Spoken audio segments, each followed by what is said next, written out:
ඇත්තටම මේ පද්ධතියෙන් තියෙන බලපෑම ශ්‍රී ලංකාවේ இலங்கையில் நிலை கொண்டுள்ள காற்றழுத்த தாழ்வு நிலை இன்று முதல் படிப்படியாக குறைவடையும். கரையோர பகுதிகளில் தாக்கம் ஏற்படும். காற்றழுத்த தாழ்வு நிலைமையால் வடக்கு வடமேல் மாகாணங்களிலும் திருகோணமலை மாவட்டத்திலும் மழை அல்லது இடைக்கிடையே மழை பெய்யக்கூடிய சாத்தியம் நிலவுகின்றது. வடமாகாணத்தின் சில பகுதிகளில் 100 மில்லிமீட்டர் மழை பெய்யும் என எதிர்பார்க்கின்றோம். மட்டக்களப்பிலிருந்து திருகோணமலை முதல் காங்கேசன்துறை வரையான புத்தளம் வரையான கடற்பரப்புகளில் மழை அல்லது இடியுடன் கூடிய மழை பெய்யும் சாத்தியம் நிலவுகின்றது. சில இடங்களில் கடும் மழையும் கடும் காற்றும் வீசக்கூடும். மட்டக்களப்பு முதல் திருகோணமலை முதல் காங்கேசன்துறை வரையான புத்தளம் வரையான கடற்பகுதியில் கடற்றொழிலில் ஈடுபட வேண்டாம் என மீனவர்களிடம் கோரிக்கை விடுக்கின்றோம். ஏனைய பகுதிகளில் உள்ள மீனவர்களும் அவதானமாக செயற்பட வேண்டும் என்றே நாம் கூறுகின்றோம்.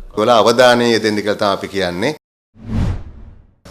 கடந்த 23ஆம் தேதி வங்காள விரிகுடாவில் ஏற்பட்டு ஆழ்ந்த காற்றழுத்த தாழ்வு மண்டலமாக தற்பொழுது பருத்தித்துறையிலிருந்து 246 கிலோமீட்டர் வடகிழக்கு திசையில் நிலை கொண்டிருக்கின்ற ஆழ்ந்த காற்றழுத்த தாழ்வு மண்டலமானது புயலாக மாற்றம் பெற்றிருக்கின்றது. அதனுடைய மையப்பகுதியினுடைய அமுக்க நிலைமைகள் 998 மில்லிபாராக காணப்படுகின்றது. இது தொடர்ச்சியாக வடகிழக்கு திசை நோக்கி நகர்ந்தது. இனி மீண்டும் வடமேற்கு திசை நோக்கி நகர்ந்து இந்தியாவின் புதுச்சேரிக்கும் சென்னைக்கும் இடைப்பட்ட பகுதியில் 30ஆம் தேதி பிற்பகல் அல்லது 1ஆம் தேதி காலை கரையை கடக்கும் என எதிர்பார்க்கப்படுகின்றது. இந்த புயலை பொறுத்தவரையில் ஏற்கனவே குறிப்பிட்டது போல இந்த புயலினுடைய நகர்வு பாதை மற்றும் நகர்வினுடைய வேகம் மிகவும் வேறுபட்ட நிலைமையில் காணப்பட்டிருந்தது. இதற்கான பிரதான காரணம் என்னவென்றால் இந்த புயல் உருவாகின காலப்பகுதியிலிருந்து அதனுடைய நகர்வு பாதையை தெளிவாக கணிக்க முடியாத சூழ்நிலை காணப்பட்டிருந்தது.